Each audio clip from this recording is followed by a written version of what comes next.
So people have been sitting down intensely, looking at their screens, updating their, what is it, status on Facebook.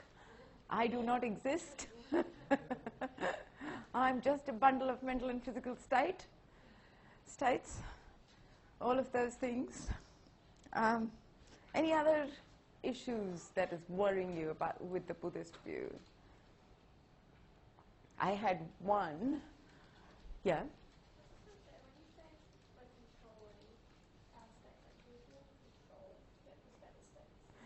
Yeah, yeah, good. You know, and there was a similar question: who's the one who meditates? You know, meditation can give you more control, but who's meditating? Who's doing the controlling? There's no one. And you know, as we were having this discussion, the Buddhist leaves you with an existential crisis. Life doesn't make sense anymore if I'm not the same person over time. You know, why should I study? Why should I carry on with everyday life? And I think it's a genuine concern. And I think that's the reason why most people in the literature don't want to defend it. Yeah. Yeah, on a similar note, I kind of had assumed that if everything's causally dependent, and all these mental states are determined by previous causative factors, then that would just preclude individual agency, other than the illusion of agency. So, but are you saying that there is some entity that can direct states? I just assume that all the states just resulted from each other. Yeah. I mean, the one thing the Buddhist must accept, and I think you're right to, you know, bring up that point nicely, to say, you know, okay, maybe you're suggesting that free will is just an illusion. On the Buddhist picture, one way of thinking about it is there is no control. The free will is just, everything is causally determined, and I think that was the point made earlier as well. But I brushed it aside. I think the Buddhist certainly accepts and wants you to understand that you don't have as much control as you think. That much the Buddhist will say. You know, we think the way we conceptualize, the way we think we have more control than we do. You know, there's lots of, so they don't talk, so it's not a Freudian picture, don't get me wrong. It's not the unconscious, you know, sort of pushing you in a certain direction. That's why I was careful when I responded to the question earlier. I said pre-conscious, not unconscious. So it's not things that you don't know about, what's motivating you, instinct from the past, you know, result of past trauma, etc., etc. The Buddhist is not sort of a Freudian who will say you have no control over your unconscious, and that's why you get, you know, swayed in a certain way, and, you know, we really need to tap into your unconscious, or psychoanalysis or something like that. Though some people in the literature make that point, I think that's a mistake. The way the Buddhists want to think about it is there are levels of conscious states. You know, there are things that are at the forefront of our awareness, and that there are things that are not at the forefront of our awareness. Now, you're listening to me intently at this moment. You're thinking hard about what I'm saying and how mad this view is. Do any of you, one person goes, yeah, I'm thinking hard about how mad this view is. Good. Do you have a sense of your body? Do you have a sense of your feet touching the ground? Now that I mention it, you do, but it was in the background of your awareness all the time. But, you know, we don't think about, you know, our bum's on the chair. Well, my bum's not, but your bums are. You know, we just don't think about those things. Those are in the background of our awareness. But the moment someone mentions it, or the moment there's a stabbing pain, it comes to the forefront of our, there's lots of, so the Buddhist says we have to make a distinction between what's at the background of our awareness, stuff that can be made conscious. It is not unconscious stuff. I'm not suggesting go to a psychoanalyst and figure yourself out. You all have the capacity. Everyone has the capacity, the Buddha says, to figure themselves out.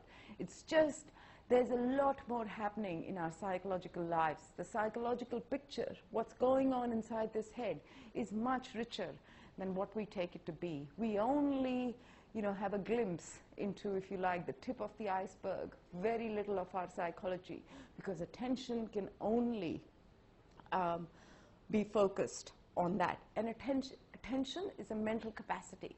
It's a, it's a capacity, just like we have the capacity for forming beliefs, we have the capacity for forming desires, we have the capacity for attending. And one of the things meditation does, so this is coming to the point, who is the one who's meditating? So one of the things that meditation does, I guess you've heard it, training your attention, being able to concentrate on what you want to concentrate on, right? That attention, meditation improves attention. Lots of studies on that in the literature, lots of scientific studies on that, that meditation actually improves your attention, it's control of your attention. Meditation also results in what they call the two main benefits of meditation in the scientific literature, in the neuroscience literature. One is training of attention, the other is emotion regulation. Type it on Google and you'll find lots and lots of studies from very respectable people and schools and universities in the US and elsewhere talking about this. So what the two things that meditation does, the two things it's most well known for, and then there are some further claims made which are a bit suspect, but we can get to some of them. But there is a lot of evidence for thinking meditation helps in emotion regulation and meditation helps in training your attention. So it is, the reason why we feel, that we are,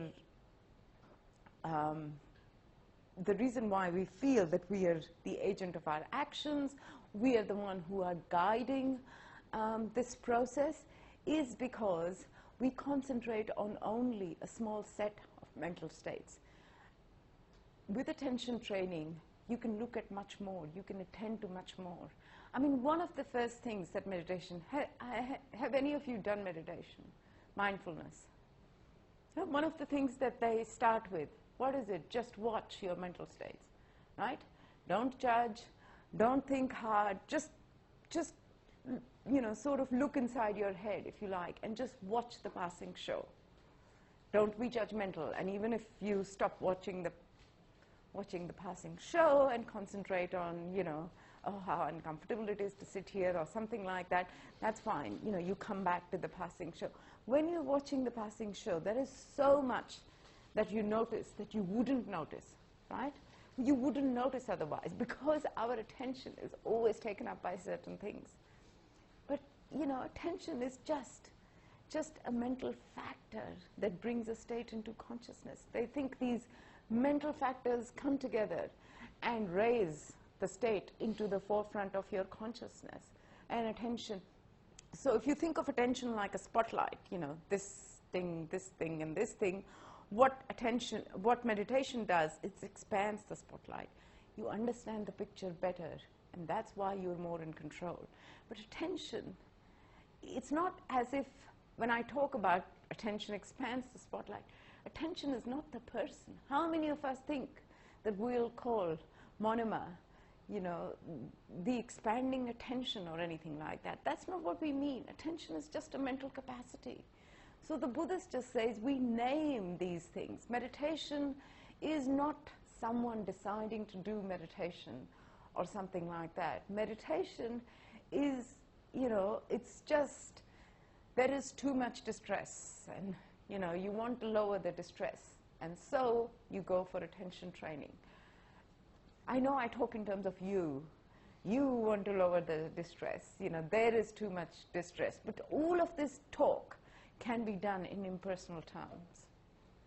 This bundle, I can rephrase it all in terms of this bundle of mental and physical states is unstable. It's always,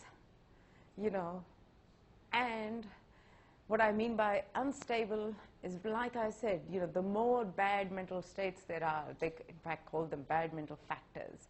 So sometimes we don't sense we are angry, and that's what's motivating us to do a certain thing. We don't sense we are jealous.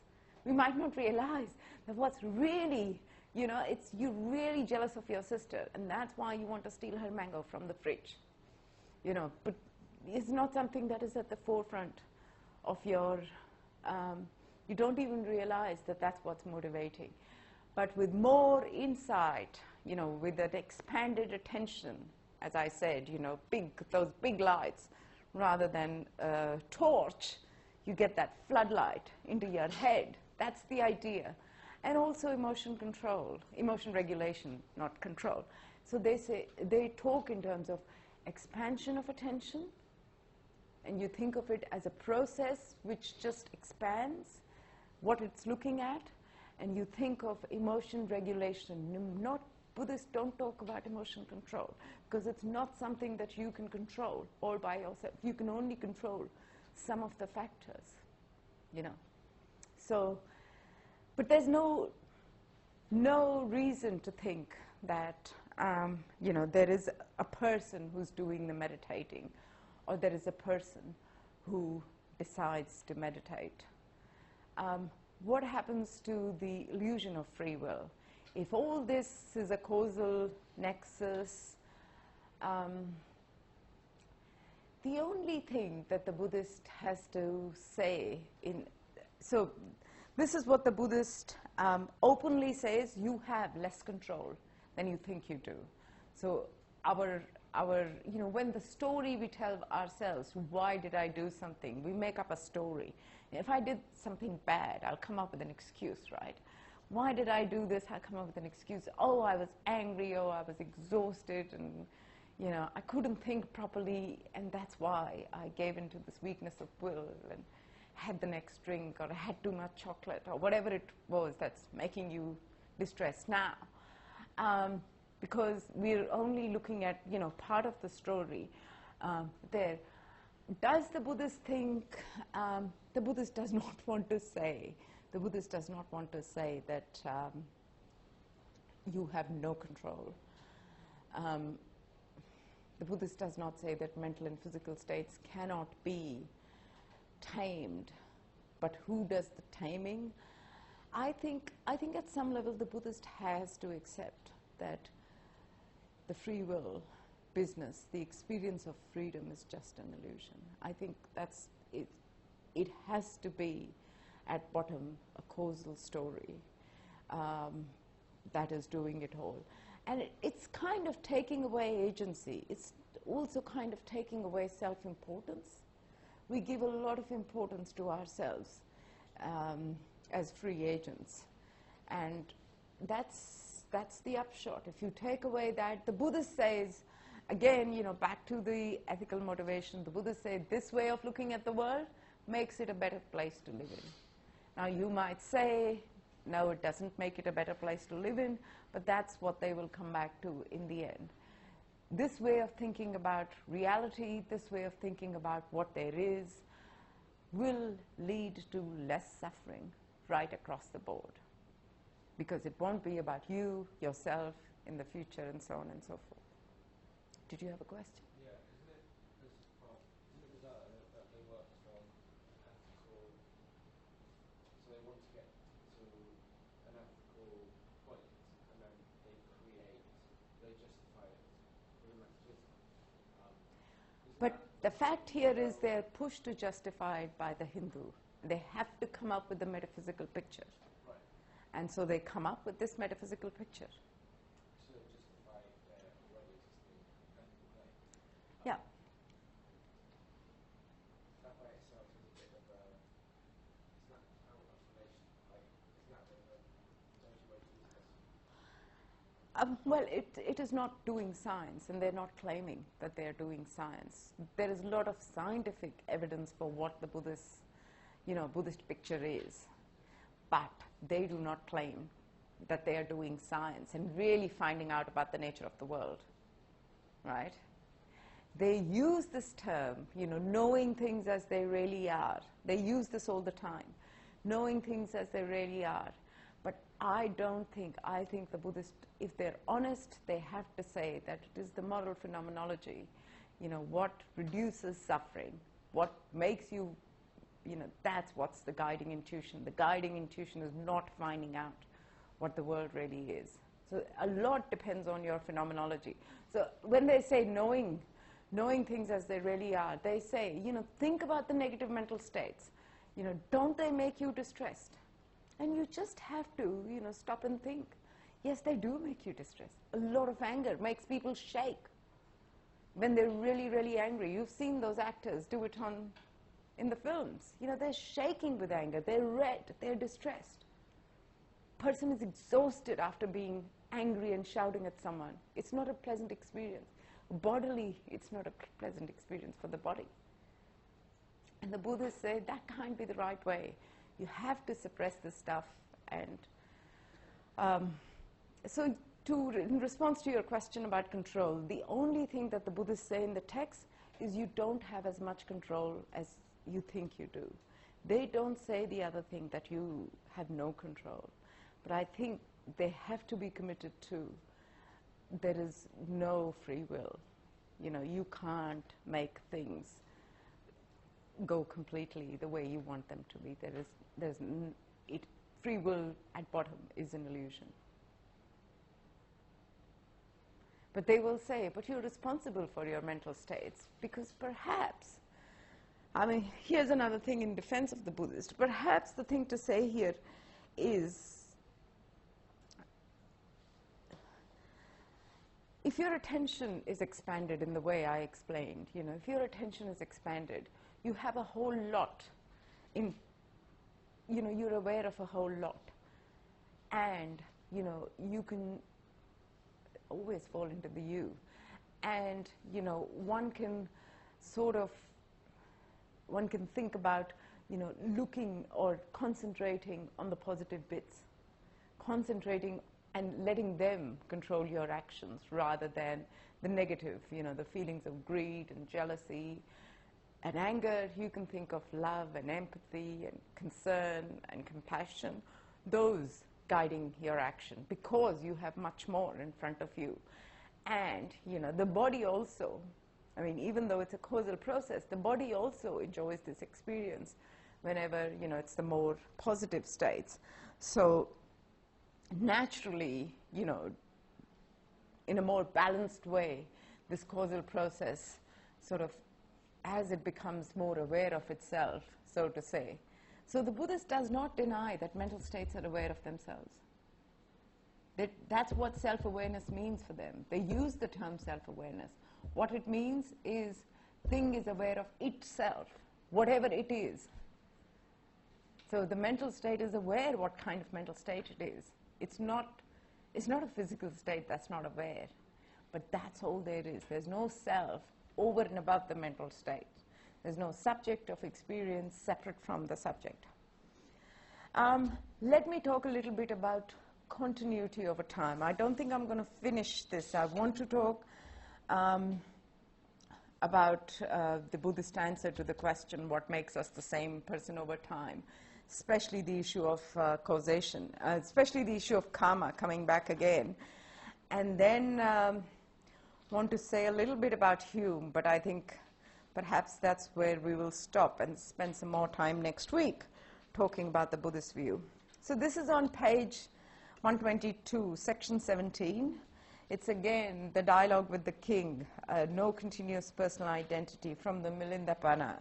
The Bhante Nagasena said to the king, the Bhante Nagasena said the king, so the king is asking another question.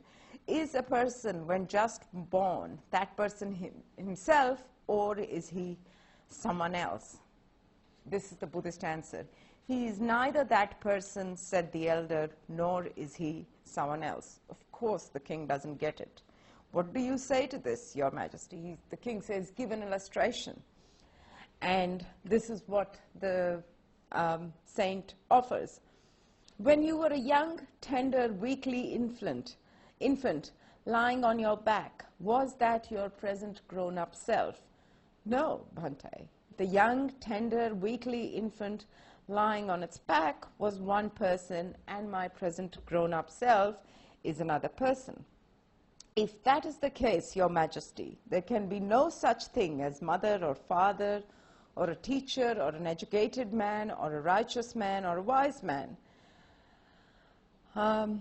Pray, Your Majesty, is the mother of the Kalala one person and the mother of a Buddha, just names, another person, you know, their brothers or sisters, whatever, the mother of Paisi, another person, and so on, it goes on.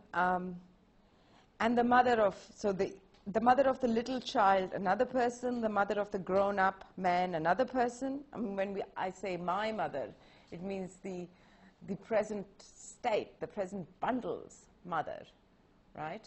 So are they all different people? Is it one person who commits the crime? We're coming to the question of karma. And another person who is punished, hands and feet are cut off. No, Bhante. But what, Bhante, would you reply to these questions? This is what the saint says. It was I, Your Majesty, who was a young, tender, weakly infant lying on my back, and it is I who am now grown up. It is through their connection, through their causal connection with the embryonic body, that all these different periods are unified. Given an illustration, the king still doesn't get it. If it is as if, Your Majesty, a man were to light a light, we're back to the candle analogy, would it shine all night? Yes, you know, if you light a candle, at least it will give you light for some time. Pray, Your Majesty, is the flame of the first light the same as the flame of the middle watch? No. Is the flame of the middle watch the same as the flame of the last watch? No. So was there one light in the first watch, another light, and then a third light? No. Through the connection, so through the causal connection, there was one light all night. In exactly the same way do the elements of being. So the elements of being, again, are name and form, mental and physical states, join one another in serial succession. One element perishes, another arises, succeeding each other as it were instantaneously. Therefore, neither as a same person nor as a different. So the Buddhist answer to, you know, am I the same over time or am I different over time is you are neither the same nor different. And the Buddhist is not making, it's not a contradiction. The Buddhist is not saying you are the same and different. The Buddhist is saying neither this nor that. What does this mean? So to understand this Buddhist claim, neither the same nor different, over time. Let me give you another analogy because I think the second analogy is more helpful, and then I will try and explain this idea. So the king still doesn't get it, asks for another illustration. Think about this one. It is as if Your Majesty, new milk were to change in the process of time into sour cream, and from sour cream into fresh butter, and from fresh butter into clarified butter.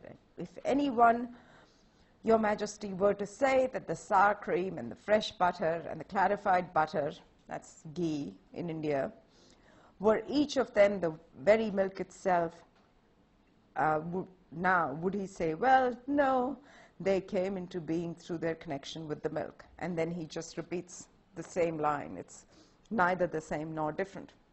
So think about the process of making cheese or making butter out of milk. You let the milk, you know, turn into sour cream, leave it for a while, and then you churn it, and then you get fresh butter out of it. Is the milk and the butter the same? Is the milk and the sour cream the same? No, they're not. They're not the same. Are they different? No, they're not, right? They have a connection. If the milk hadn't been there, the sour cream wouldn't have been there, and the butter wouldn't have been churned, etc., etc. They're neither the same nor different. This is what the Buddhist wants to say. This is what the Buddhist means by saying neither the same. So I'm going to use a technical concept here, but I think it's a useful idea when you're thinking of identity of persons over time. You know, it's an important philosophical question. If you've done Parfit in year 1, you might have come across this. I'm first going to explain two concepts to you, qualitative identity and numerical identity, and then we'll talk about which kind of identity the Buddhist is denying when he says neither the same. So think about, if I have 2 tennis balls. These are tennis balls used in the Australian Open. They're made from the same matter, very precise, very same weight, exactly the same kind of seam, made to perfection, because it's a lot of money in these competitions.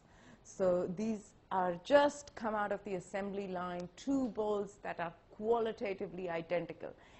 Color, dimension, right down to the smallest atom, right? That's the notion of qualitative identity. 2 things that have exactly the same qualities, made from the same lump of matter. There's no way you can distinguish between these 2 balls. They're exactly the same, qualitatively. If I take this ball in my right hand and dip it in red paint and bring it out again, there is a sense in which this ball, let me call this ball A, this is the same ball as the one that I was holding in my right hand, right? Even though there is a change in qualities, it's the same ball, right? Ball A and ball B are qualitatively identical, but ball A, even after it's been dipped in red paint, is numerically identical. That's the notion of numerical identity. It persists through change. What the Buddhist is denying is numerical identity. The Buddhist is saying there is nothing that persists through change. There is no sense in which you can call it the same ball. That's what neither the same means. There is no sense in which you can say Manima is the same person as the one who walked in at 10 o'clock. Neither the same is a denial of the notion of numerical identity. Why is this important? I'll come to you in a minute. Why is this important? Because the Buddhist is not denying that qualities change over time. That would be a trivial denial, right? If someone said, you are not qualitatively identical to when you were 3, that would be trivial. Of course I know I'm not qualitatively identical. I've grown taller. I've grown heavier. Lots of qualities. My hair has grown, become white, etc., etc. Lots of things, qualities have changed. That would be a trivial denial. That's not what the Buddhist means when he says you're not the same. It's not saying you're not qualitatively the same. Everyone in the debate agrees with that. What the Buddhist is denying, that there is no sense in which you persist through change.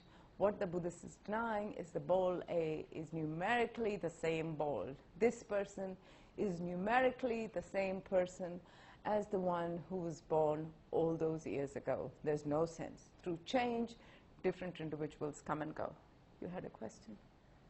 Yeah, just was on the impression, isn't it just that I thought you were numerically the same because there's still one of you, and that's what the mother analogy is proving.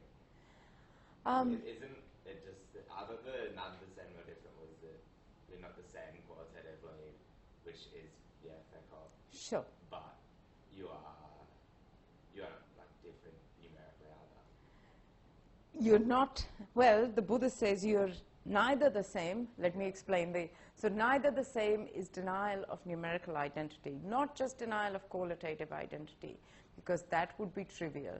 The Buddhist wants to say that, I think you're right to point out that saying, the one mother of the younger person and the older person, it's the same mother. We don't sort of, what sense would it make to say that it's the same, that it's my mother, when the 2 different me's over time are actually distinct. They're not the same. They're not numerically the same. The Buddhists will give you a complicated causal story to say it is the same. And the complicated causal story is going to be in terms of these, relations about they're unified. All these stages are unified, and I'm going to come to the unifying story. So the Buddha says neither the same, so not numerically the same, but not even, nor different. By different, the Buddhist means causally independent. Two things are different if they're causally independent. In fact, the Buddhist is going to say, I am not different from anyone in the room because I am causally interacting with all of you. Right? To be different, things have to be causally independent. I am not different from my earlier self, but in the same breath, the Buddhist will say, I am not different from all the students I'm causally interacting with right now. Even if you're not paying attention to what I'm saying, I'm causally interacting with you because, you know, you were thinking, when will this woman stop talking so I can get away from here? You know, that's, I know none of you are having that thought, but just in case, you know, that's also causal interaction. I am causing you to think in a certain way. I'm causing you to think when it's going to be 12 o'clock, right? So as long as we are causally interacting, we are not different. That's exactly what causal interaction means for the Buddhists. Sorry, that's exactly what difference means. For two things to be different, things have to be causally independent. And according to the Buddhist, nothing in the universe is different from another thing. There is interconnection in everything. That's, you know, that's the basic picture. That's the basic Buddhist picture. We are neither the same with our future self or our past self, and nor are we different. So if you think of, you know, this is the way to kind of visualize the picture, if you like. You think of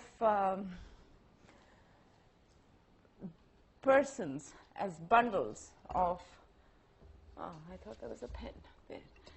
So you think of, you know, persons as bundles of mental and physical states joined together. My hand is playing the role of causal relations. And you think of a lot of these bundles over a period of time. You know, let's suppose I was holding bundles like this. What joins these bundles together? So me at 3 and me now. What joins these bundles together are causal relations, right? What joins me and other bundles? You are all now pens in fists, right? What joins me and the others? Causal relations. And so we are neither the same as our previous self, nor are we different from it. But for that reason, I'm not the same as you, but nor am I different from you. You can think of it again in a ethically loaded sense. I better not be indifferent to your concerns. If we're going to make the world a better place to live in, you know, we have to think ourselves as interconnected. And so it shouldn't be just about me, myself, and my own, and my future, and so on and so forth. We need to expand our horizons beyond just thinking about ourselves. I mean, the best way to make the Buddhist point is come back to the moral point, because then I see people really get it. And they go, yeah, that makes sense. But when you make the point just metaphysically, it's very counterintuitive. So is the point clear, what the Buddhist means by saying this slogan? This is one of your essay questions, in case you are thinking of doing that. Neither the same nor different. Neither the same means not numerically identical, nor different means not causally independent. But like, you may have causal dependence. Some people are more interconnected to each other than like other people. So, for example, I'd be more connected to like my parents than like someone who lives across the world. So, in that sense, I probably have put more importance to my people or things that I'm more connected to than other people. So, would the Buddha say that's okay, or would the Buddha say we have to see everyone equally? Because if we do that, then we can have like more importance to ourselves. Yeah, it's a very good question. You know, I am more intimately, if you like. There are many more of these causal connections between me and my past self. Or, you know, the example of the parents is a very good example. I have more connections to my parents. I have more connections to my children than I have connections to you all, right? Because I interact much more with them. I do much more for them than, not that I do much for you, but I do a little. Right? So does that mean, am I allowed to have more concern where causal relations are more intimate?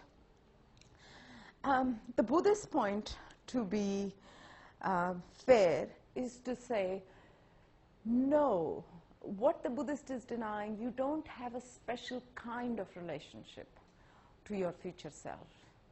The kind of relationship you have to your future self is the same kind of relation that you have to others. It's the same kind of relation that you have to your parents. It's the same kind of relation that you have to your children and your friends and so on. So what the Buddhist is really suggesting, I think here's what the Buddhist is really suggesting, that there needs to be a shift of emphasis from concern about me and mine, me and my family and my friends and people that are important to me and people that are matter to me, to others as well. There's too much concern because I think, I owe them something or I'm related to them. The Buddhists say at bottom, it's the same kind of relation. So at the very least, the Buddhist is saying, from self-concern and from self-interest, you need to move towards compassion. There is a reason to move in that direction. The Buddhist is giving you a metaphysical reason. If you think about the nature of the world, there's a metaphysical reason to move in the direction of, sympathy, empathy, and compassion, away from our natural attitude, which is of self-concern and concern for my own family and for my own children and so on. So the Buddhist never says, forget about yourselves. The Buddhist doesn't like do-gooders who don't look after themselves. Right? You need to care because you are one among the lot. But all that I think that the Buddhist is suggesting is we put way too much weight on our own future self. And that is not justified. What is justified is at least a little bit of a shift towards caring about others right across the board, because, you might not realize, but you're causally connected, you're causally affecting lots and lots of other people. You may think, the only thing that matters, what I do to myself, how I behave, is how my future self will be. No, but think about people who are closer to you, who are intimately causally connected. The way you treat yourself has a lot of impact on them. But then, so at least a shift of emphasis to begin with. But, take it down a bit deeper. The Buddhist says, when you get to the higher stages of meditation. So this is a process, and this is a religious picture. So we have to accept that. I'm not saying, this is what science tells you. So the Buddhist says at the highest level of meditations, what you see for yourself, it's basically a first-person experience that you have, is you just see bundles of mental and physical states interconnected. You don't see any persons. You don't see any intimate relations and anything. At the deepest level of meditation, everything appears to be the same.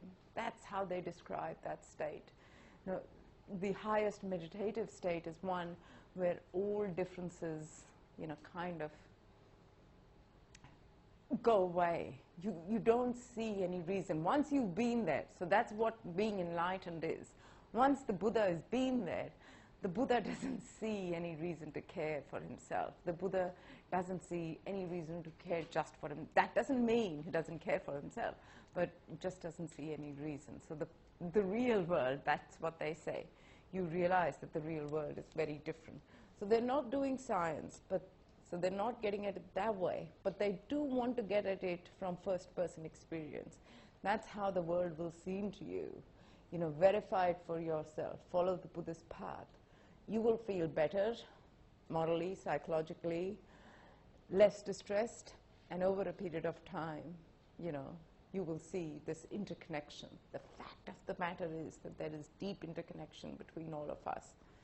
and the environment and the rest of, the living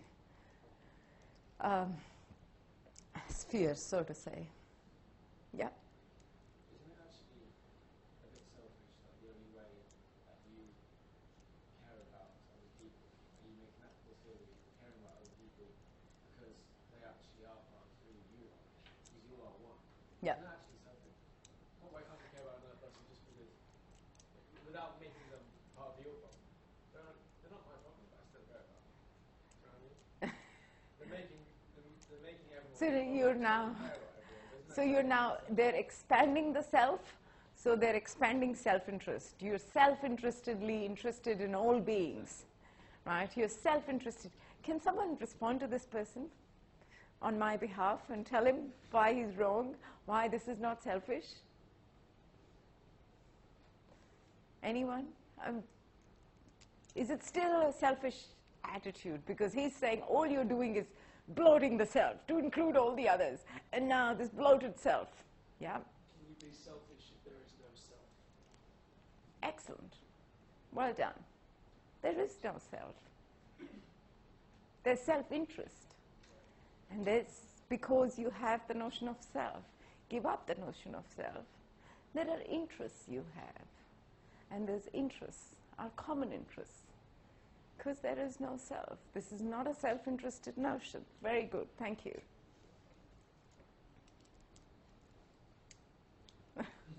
That doesn't shut you up? Sorry, I shouldn't use that kind of language in class. No? There's no self, so it can't be self-interest. There's interests I have in that being. And there is interests I have in that being, and that being, and that being, and that being, and all the beings. That's all. There's no self-interest. Because there is no self. I've spent an hour and 47 minutes convincing you there is no self in the Buddhist picture. Okay. Let's do a little more, and then I'll leave it there, and then we'll talk about, basically, I mean, a few things in there that I do want to talk about, and I should not rush it, but I want to make a point comparing this with Hume and comparing this with Parfit, because some of it might be relevant if you're going to do that essay. And the essay is due next week, am I right? Yeah. So if you're going to, I might also just add, if you did not come to the last week's lecture, and this is to all the people who are hearing the recording, make sure you listen to last week's lecture, because we talked in detail about how to organize a philosophy essay, and I think those who were here might have found it useful. I thought it was an excellent discussion in class that we had about one question, but you might find it useful, how to think about a philosophy essay, how to, and start doing it now, don't leave it. So the point with Parfit. So those of you who've studied Parfit claims, that his view is called the bundle theory, and he says a person is a bundle of physical and mental states. And he also says the Buddha was the first bundle theorist, perhaps. So he does not, he's not aware, he hasn't read about Buddhism, he's just claiming that his view is similar to that of the Buddhists. He at least knows that much in the 60s. So people often, when they make comparisons, they say that Buddhist view and Parfitian view are very, very similar to each other. Parfit also says there's no continuous personal identity. The question of identity does not make sense. Like the Buddhist says, what's the relation of physical and mental states to persons? That question is meaningless. Parfit says, what happens is you survive over a period of time. Survive is a way of capturing, if you like, neither the same nor different. You survive over a period of time because you are not the same, you're not identical. So Parfit takes identity to be numerical identity. You're not numerically identical with the earlier person, and you are not different because you're causally related. But there is an important difference between the Buddhist and the Parfit view, which will be important in case you're doing the essay on Buddhism and Parfit, which had the neither the same nor different. But here's the main difference. Parfit says, okay, let's let's say there's no identity over time. But Parfit says, but there's still a question. How do we account for continuity over time, right? Persons seem to be continuous over time. How do we account for that fact? Parfit uses causal relations to account for continuity. The Buddhist picture is different. The Buddhist is not accounting for continuity. Remember, the Buddhist picture is, if I can read you that bit again, it's not the elements of being join one another in serial succession. One element perishes, another arises, succeeding each other, as it were, instantaneously. The Buddhist is not saying continuity is only on the surface. The Buddhist is not trying to give you an account of continuity. The Buddhist says you do not continue to exist over time. Not that you are not identical, you are not even continuous over time. The Buddhist is denying. Remember that analogy I gave you a few weeks ago? It's like watching a movie. On the screen, you see the hero getting on in the car, driving fast. It all seems continuous, right? That's what you see with the naked eye. What's happening behind the scenes? Distinct slides are coming so fast, one after the other. They're discrete slides. That's what happens in a movie cinema. I don't know. In the past it used to happen with the hand. I don't know how they do it now. But the naked eye cannot tell that these are discrete slides. You just see continuity. When there is a movie playing, being projected on the screen, you just see continuity. That's exactly the Buddhist picture. You see continuity on the surface. There's no continuity behind the scenes. You're tricked into seeing continuity because it's moving so fast, replacing each other, discrete slices, element perishes, one mental state perishes. I can't tell the difference between monomer before, a moment before, a monomer now, but it's different, right? Because that thought is gone, it's been replaced by a new thought, and so on and so forth. So that's the view. So the Buddhists not only deny identity, they also deny continuity. They only say there is a feeling of continuity or a semblance of, on the surface, ersatz continuity, not real continuity. Ersatz is fake continuity.